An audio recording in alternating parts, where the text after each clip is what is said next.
Deep beneath the scorching sands of Giza lies a mystery so disturbing that archaeologists have spent decades trying to understand why Pharaoh Khafre terrifies them. The discovery of mysterious stone structures in the sand suggests the Egyptians had in fact been far more ingenious than anyone had imagined.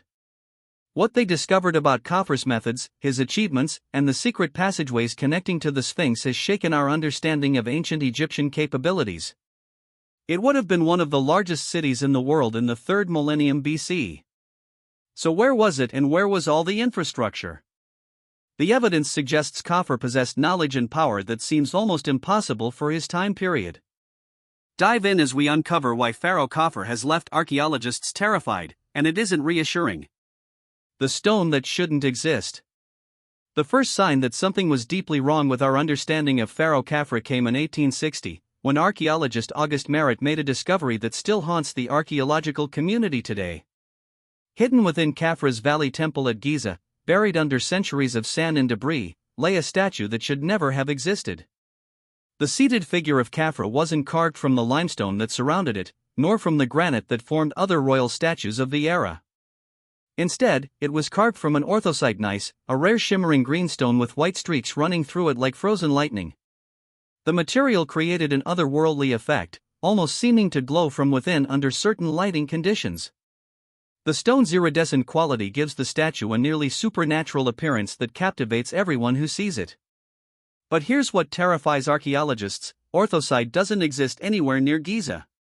The closest known source lies over 600 miles away, deep in the Nubian desert west of the Second Cataract. We're talking about one of the most remote and hostile environments on Earth. Even by ancient standards, the region is so isolated that modern geological surveys require extensive expedition planning to reach it safely. The statue weighs several tons. Moving such a massive block across hundreds of miles of desert, then down the Nile to Giza, seems impossible, even with modern equipment. The logistical challenges involved in such an operation would strain contemporary construction companies with access to trucks, cranes, and satellite navigation. Yet somehow, 4,500 years ago, Khafre's builders not only located this rare stone, but transported it across vast distances to create one of the most perfectly crafted sculptures in human history. How did nobody notice the impossibility of what they were attempting? The sheer audacity of the project suggests either complete confidence in their methods or access to capabilities that historians have never documented. The choice of material wasn't random. Orthosite gneiss was selected for specific properties that enhanced the statue's symbolic power. The green color evoked themes of rebirth and eternal life central to Egyptian religious beliefs.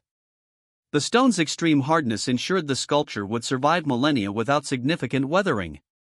Most importantly, the exotic origin of the material demonstrated royal power that could reach into the most remote corners of the known world.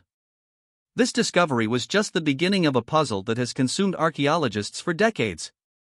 Because if Khafre could move stones from impossible locations, what else was he capable of? The statue stands as evidence of capabilities that seem to exceed what any ancient civilization should have possessed. A pharaoh's impossible vision. Khafre ruled Egypt during the 4th dynasty, a period when the Old Kingdom reached its absolute peak. His pyramid stands as the second largest at Giza, and his face is believed to be carved into the Great Sphinx itself. But new evidence suggests his true power extended far beyond what any pharaoh before or after him ever achieved. Archaeological investigations have revealed a scope of operations that challenges fundamental assumptions about ancient Egyptian capabilities. The reign of Khafre marked the height of pyramid construction technology. His builders achieved precision in stone cutting, alignment, and construction that wouldn't be matched again for thousands of years. The pyramid's internal chambers demonstrate mathematical knowledge and engineering skills that required generations to develop. Yet, historical records suggest these capabilities appeared suddenly and vanished just as quickly after his death. Archaeological excavations at his Valley Temple revealed something shocking. This wasn't just one statue. It was part of a massive program involving hundreds of sculptures. Each one was carved from materials sourced from the most remote corners of the known world. The logistics required to coordinate such a project boggle the mind. Workers had to be organized, fed, housed, and supervised across distances that would challenge modern project managers. Khafre's builders had to identify quarry sites in locations so remote that modern expeditions struggle to reach them. They needed to organize teams capable of working in the harshest desert conditions imaginable. Then came the difficult task of moving multi-ton blocks across landscapes that kill unprepared travelers within days. The coordination required suggests communication and organizational systems that seem impossible for the ancient world. The Valley Temple itself provides disturbing evidence of Khafre's advanced capabilities. The structure uses massive granite blocks fitted together with precision measured in millimeters. The stones show no mortar joints, yet they've remained perfectly aligned for over 4,000 years despite earthquakes, floods, and the settling of foundations. The construction techniques employed remain mysteries that modern engineers struggle to duplicate. Inside the temple, archaeologists discovered evidence of a workshop complex where sculptures were finished after transport from distant quarries. Tool marks on unfinished pieces reveal cutting and polishing techniques that required specialized knowledge of stone properties. The workshops show evidence of quality control systems that ensured consistent results across dozens of sculptors working simultaneously. The more archaeologists studied Khafre's projects, the more they realized something disturbing: this pharaoh had access to knowledge and resources that seemed impossible for his time. The precision of his planning, the scale of his operations, and the advanced techniques his builders employed suggest capabilities that historians are still struggling to explain. The evidence points to a level of centralized control and technical expertise that wouldn't emerge again until the modern industrial age. Secrets of the Desert Quarry. Following the stone's trail backward led archaeologists into one of the most inhospitable places on Earth. The quarry site where Khafre's builders worked lies in a region so remote and dangerous that modern expeditions require satellite navigation and extensive supply chains to survive even a few days. The landscape consists of endless dunes, rocky outcroppings, and salt flats that stretch to the horizon without a single landmark to guide travelers. Yet, evidence scattered across this hostile landscape tells a story that chills archaeologists to their core. Worked stone blocks lie partially buried in the sand, their surfaces showing clear signs of old tool marks. The precision of these cuts reveals techniques that push the boundaries of what copper and bronze tools should have been able to achieve. Some blocks show evidence of being shaped to exact specifications before transport, suggesting pre-planning that required detailed knowledge of their final destinations. Bronze implements discovered at the site include specialized tools that don't match any known Egyptian designs. These instruments were clearly designed for working the specific properties of orthosite gneiss, indicating that Khafre's artisans developed new technologies specifically for this project. The sophistication of the tool design suggests metallurgical knowledge that seems advanced for the period. Pottery shards found throughout the quarry area bear inscriptions with Khafre's cartouche, proving that organized teams operated here for extended periods. But the pottery itself tells a disturbing story. The ceramics show signs of mass production using standardized techniques, suggesting industrial-scale operations that required hundreds of specialized workers. The sheer quantity of pottery fragments indicates operations that lasted for years, not the brief expeditions that historians once assumed. This is shocking when you consider what survival in this environment requires. There's no natural water source for miles. Temperatures regularly exceed 120 degrees Fahrenheit during the day and plummet near freezing at night. Sandstorms can bury entire expeditions without warning. Venomous snakes and scorpions make camping dangerous even for experienced desert travelers. Yet Khafre's workers not only survived here, they thrived, creating a sophisticated quarrying operation that operated for years. The evidence gets more disturbing the deeper archaeologists dig. They found remnants of permanent structures, suggesting workers lived on site for months at a time. These weren't temporary shelters, but engineered buildings designed to protect inhabitants from extreme weather conditions. The construction techniques used in these desert outposts demonstrate architectural knowledge explicitly adapted for harsh environments. Storage areas contain traces of preserved food and water containers, indicating supply chains that stretched across hundreds of miles of desert. The preservation methods used show a sophisticated understanding of food science and logistics management. Most unsettling of all, they discovered burial sites where workers who died during the operation were interred with full honors, complete with grave goods and religious ceremonies that required priests to travel from distant cities. The scale of Khafre's desert operation suggests he commanded resources and organizational capabilities that rival modern industrial projects. But how did his teams move the massive stone blocks they quarried from this impossible location? The answer to that question reveals even more disturbing evidence of advanced capabilities. The ramps that make no sense. At the quarry site, archaeologists discovered stone ramps carved into the desert floor. But these weren't like any transportation system they'd seen before. The ramps featured deep parallel grooves running down their length, too narrow for the wooden sledges typically associated with ancient Egyptian construction. The precision of these channels suggests they were carved using measuring instruments and engineering knowledge that seems impossible for the period. Traditional tomb paintings show massive statues being moved on flat sledges pulled by hundreds of workers with water poured in front to reduce friction. These famous images have shaped archaeological understanding of ancient Egyptian transportation methods for over a century. But at Khafre's desert quarry, there's no evidence of the massive workforce such a system requires. The absence of evidence for traditional mass labor methods forces archaeologists to confront a disturbing possibility. Either Khafre's workers cleaned up their sites with unprecedented thoroughness, or they used transportation methods that required far fewer people than traditional theories suggest. Instead, the mysterious ramps with their strange groove patterns suggest something far more sophisticated and unsettling. The channels are precisely carved, following specific measurements that seem designed for a particular type of transport vehicle. The grooves maintain consistent depth and spacing across miles of desert terrain, indicating quality control systems that ensured standardization throughout the entire transportation network. The ramp system extends for miles across the desert, following natural contours and connecting to what appear to be staging areas where blocks were prepared for transport. These staging areas show evidence of sophisticated stonework operations where rough quarried blocks were shaped into precisely measured forms before transport. The precision of the engineering involved suggests Khafre's builders possessed mathematical and construction knowledge that historians are still trying to understand. Detailed analysis of the ramp construction reveals engineering principles that wouldn't be formally documented until centuries later.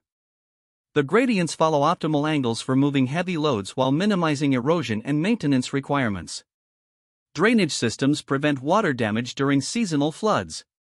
Support structures ensure stability under massive loads. The level of engineering sophistication indicates access to analytical methods that seem impossible for ancient builders.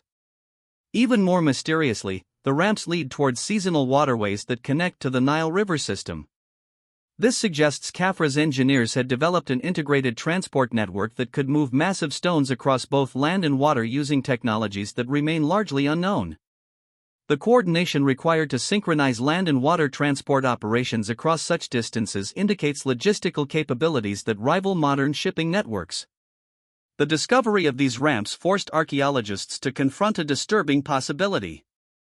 Khafre's civilization possessed advanced engineering capabilities that have been lost to history. The implications suggest that human technological development may not follow the progressive patterns that historians have assumed. Environmental secrets. Environmental evidence reveals another layer to Khafre's impossible achievements that leaves archaeologists deeply unsettled. Climate data from 4,500 years ago shows the region around the quarry site was dramatically different from today's harsh desert environment. Understanding these conditions makes Khafre's operations even more impressive and disturbing. During Khafre's reign, seasonal water sources existed where there is now only sand. Paleoclimatic research indicates the Sahara experienced periodic wet phases that created temporary lakes and streams across vast areas. These water sources appeared predictably during specific seasons, creating windows of opportunity for long-distance transport operations. Khafre's planners not only knew about these seasonal patterns, but built their entire operation around them. Shallow groundwater allowed the construction of wells near the quarry site, providing the water supplies necessary for extended operations. Archaeological evidence shows that these wells were engineered with a sophisticated understanding of desert hydrology. Stone-lined shafts reached precise depths calculated to access underground water without triggering cave-ins or contamination. The well construction demonstrates geological knowledge that seems advanced for ancient builders. Most importantly, Wadi Tushka, a seasonal waterway connecting to the Nile, held enough water during flood periods to float heavy cargo. This natural transportation corridor existed only during specific times of the year when the Nile floodwaters backed up into the desert valleys. The timing had to be perfect, requiring Khafre's planners to coordinate quarrying operations with hydrological cycles that occurred hundreds of miles away. Khafre's engineers didn't just adapt to their environment. They planned their entire operation around precise knowledge of seasonal hydrology patterns. Their timing had to be perfect, coordinating quarrying operations with water levels, flood cycles, and transportation windows that occurred only during specific times of the year. The level of environmental prediction required suggests meteorological knowledge that wouldn't be formally developed until modern times. The coordination becomes even more impressive when examined in detail. Quarrying had to begin months before the seasonal floods to ensure blocks were ready for transport during the brief windows when water levels were sufficient. Work crews had to be positioned at multiple locations along the transport route to facilitate transfers between land and water transport modes. Supply chains had to deliver food, tools, and materials across vast distances with timing that ensured resources arrived precisely when needed. The level of environmental planning required suggests Khafre's civilization possessed meteorological and hydrological knowledge that wouldn't be matched in Egypt for centuries. They understood complex relationships between climate, water cycles, and transportation logistics in ways that allowed them to execute projects across vast distances. This knowledge appears to have been explicitly developed for Khafre's projects and vanished completely after his death. Climate records show that the environmental conditions that made Khafre's operations possible existed for only a brief period. Earlier and later dynasties couldn't have executed similar projects because the necessary water sources didn't exist during their reigns. This suggests Khafre's planners understood long-term climate patterns and scheduled their operations to take advantage of optimal conditions that occurred only during his specific time period. This environmental mastery becomes even more disturbing when combined with evidence of their construction capabilities. Khafre's builders could predict seasonal conditions years in advance, plan complex logistics around natural cycles, and execute massive projects with precision that modern planners struggle to match. The implications suggest access to analytical capabilities that seem impossible for ancient civilizations. The Sphinx connection. The mysteries surrounding Pharaoh Khafre extend beyond his impossible stone transport methods. Recent investigations have uncovered evidence of secret passageways beneath the Sphinx. Tunnels that may connect to Khafre's broader construction complex at Giza. These discoveries add another disturbing dimension to questions about Khafre's true capabilities and the extent of his construction projects. None. The burning sands of Giza, beneath the silent gaze of the Great Sphinx, lies a mystery that has remained hidden for thousands of years. The Sphinx itself bears Khafre's face. According to most archaeological analyses, the monument's construction required moving massive amounts of limestone and demonstrates the same precision engineering found in his other projects.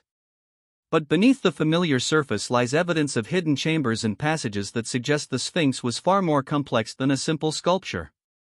Historical accounts from 1837 describe a French excavation that supposedly discovered a hidden entrance beneath the Sphinx witnessed by Colonel Howard Weiss. These accounts represent the discovery of a passage leading to underground chambers, but the findings were allegedly kept secret and buried in official reports that remain classified to this day. The reasons for such secrecy become disturbing when viewed alongside Khafre's other impossible achievements. Modern ground-penetrating radar has detected anomalous voids beneath the Sphinx and throughout the Giza Plateau. These underground spaces suggest a network of tunnels and chambers that could connect the Sphinx with the pyramids and other structures in ways that fundamentally alter our understanding of the site's design. The radar signatures indicate hollow spaces that extend far beyond what surface archaeology has revealed. Recent acoustic studies have detected echo patterns that suggest large underground chambers beneath the Sphinx. Sound transmission tests reveal void spaces that appear to be artificially constructed rather than natural caves or erosion features. The acoustic properties suggest chambers designed for specific purposes, possibly including storage, workshops, or ceremonial functions. If such passageways exist, they represent another example of Khafre's advanced engineering capabilities. Creating stable underground tunnels in the sandy soil of Giza requires sophisticated knowledge of geology, structural engineering, and construction techniques that seem impossible for ancient builders. The tunnels would need to be reinforced against collapse, waterproofed against flood damage, and ventilated for human occupation. The potential connection between the Sphinx and Khafre's other projects suggests his true vision for Giza was far more complex and ambitious than historians have imagined. These weren't separate monuments built over time. They may have been designed as integrated components of a massive underground complex. The surface structures could represent only the visible portion of a much larger construction project that extended deep beneath a plateau. Evidence suggests that access to these underground areas was restricted and controlled. Only specific individuals would have known about the passages and chambers, explaining why their existence remained secret for thousands of years. The Sphinx connection adds another layer to the mystery of why archaeologists find Khafre so terrifying. His projects weren't just impressive individual achievements. They may have been components of an integrated complex that demonstrates planning and construction capabilities that exceed what any ancient civilization should have possessed. The terror of lost knowledge. The actual reason Pharaoh Khafre terrifies archaeologists isn't supernatural. It's the implications of his achievements for our understanding of human civilization. His capabilities suggest advanced knowledge existed in ancient Egypt that has been completely lost to history. The terror comes from recognizing that human societies can achieve remarkable capabilities that vanish without a trace, leaving only puzzling evidence for future generations to ponder. Suppose Khafre could organize industrial-scale operations across hundreds of miles, coordinate complex logistics with seasonal precision, and achieve technical mastery that wouldn't be matched for other capabilities did his civilization possess. The question haunts researchers who study the evidence because it suggests that human technological development doesn't follow the progressive patterns that historians have assumed. Archaeological sites across Egypt contain anomalous findings that make more sense when viewed through the lens of Khafre's advanced capabilities. Precision engineering appears in structures that predate the mathematical knowledge supposedly required to design them. Sophisticated mathematics shows up in architectural plans that were created before such mathematical principles were formally documented. Complex organizational systems appear in projects that historians assumed were built using simple labor methods. The disturbing pattern suggests that advanced capabilities emerged, flourished, and then disappeared completely throughout ancient Egyptian history. Khafre's reign represents one example of technological peaks that exceeded what the surrounding periods achieved. The knowledge required for such achievements seems to have existed in isolation without the gradual development that characterizes most technological progress. Evidence from Khafre's projects reveals capabilities that challenge fundamental assumptions about ancient civilizations. The organizational methods, technical knowledge, and analytical capabilities documented in his achievements exceed what historians have attributed to any pre-modern society. The implications force researchers to confront uncomfortable questions about lost knowledge and forgotten technologies. The terror extends beyond just recognizing lost capabilities. If advanced knowledge can emerge and disappear without a trace, what does that mean for our understanding of human development? Khafre's achievements suggest that civilization doesn't progress in the linear fashion that historians have assumed. Advanced capabilities can appear suddenly, flourish briefly, then vanish completely, leaving only mysterious evidence for future archaeologists to puzzle over. Modern attempts to replicate Khafre's achievements using period-appropriate tools and methods consistently fall short of the results his builders achieved. This suggests his workers possessed knowledge and techniques that remain unknown despite extensive archaeological investigation. The gap between what historians think ancient Egyptians could accomplish and what Khafre actually achieved continues to widen as more evidence is discovered. The disturbing reality is that human technological development may not follow the linear progression historians have assumed. Advanced capabilities can emerge, flourish, then disappear completely, leaving only puzzling evidence for future civilizations to ponder. Khafre's impossible achievements represent one example of peaks that exceeded what the surrounding periods could accomplish. The implications extend far beyond Egyptology. If Khafre's civilization possessed knowledge that has been lost, what other ancient societies achieved capabilities that exceed what historians have recognized? The pattern suggests that human development includes peaks and valleys that traditional historical narratives have missed entirely.